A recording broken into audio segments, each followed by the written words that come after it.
क्या आपको पता है हमारा जो भारतवर्ष है वह कितना सौभाग्यशाली है।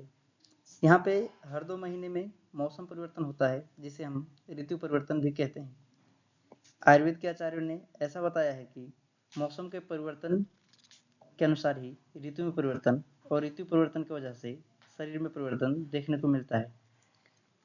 इसलिए आयुर्वेद में किस ऋतु में क्या खाना चाहिए, क्या नहीं खाना चाहिए, इसका विस्तृत वर्णन किया गया है।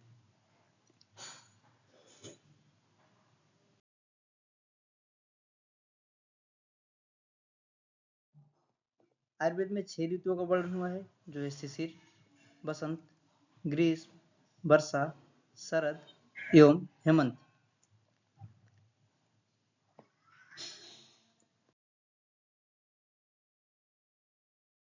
आज मैं आपको वर्षा के बाद में होने वाली गर्मी अर्थात शरद ऋतु के बारे में बताऊंगा, जो हिंदी कैलेंडर के अकॉर्डिंग आश्विन मास से लेकर कार्तिक मास तक का समय होता है और इंग्लिश कैलेंडर के अकॉर्डिंग सितंबर मिड से लेकर नवंबर मिड तक का समय होता है।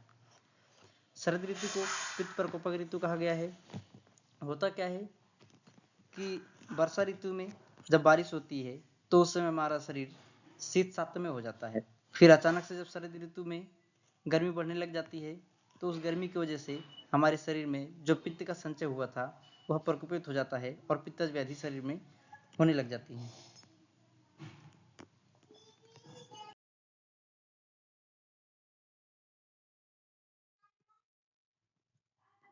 शरद ऋतु में क्या प्रयोग करें जिससे हमें व्याधि ना हो और हम स्वस्थ बने रहें?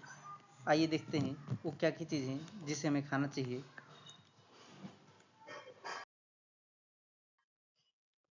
सबसे पहले है हमें घी का सेवन करना चाहिए। घी जो होता है वो सर्वश्रेष्ठ पित्त शामक होता है और शरद ऋतु में पित्त का ही प्रकोप हुआ रहता है, इसलिए हमें पित्त की शांति के लिए घृत का ही सेवन करना चाहिए।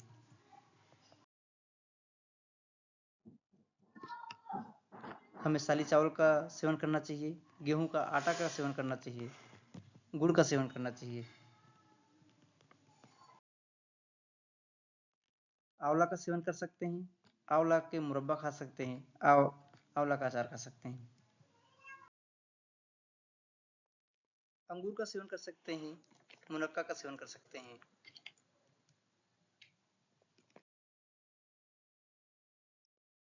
आइए देखते हैं अब शरद ऋतु में ऐसी कौन सी चीजें हैं जिसे हमें नहीं करनी चाहिए, नहीं खानी चाहिए।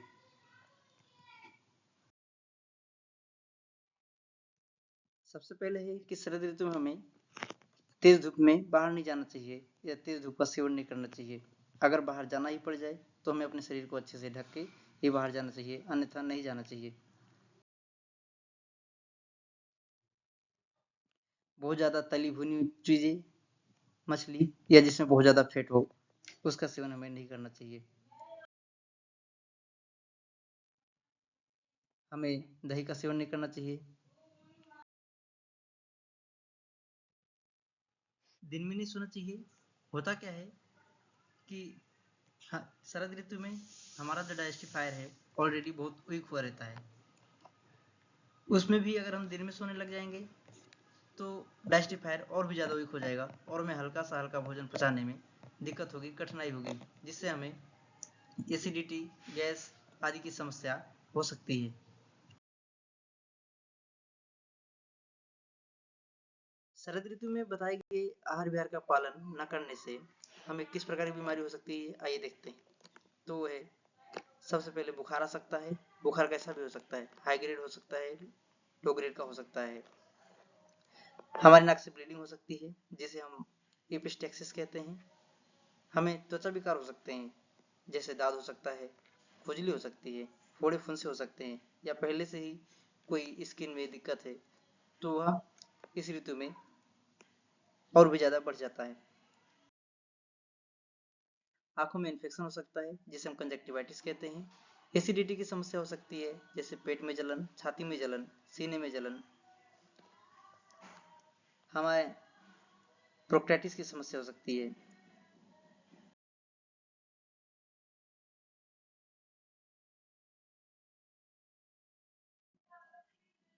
दोस्तों आज के लिए इतना ही। तब तक के लिए स्वस्थ रहिए, मस्त रहिए। मिलते हैं अगले वीडियो में। धन्यवाद।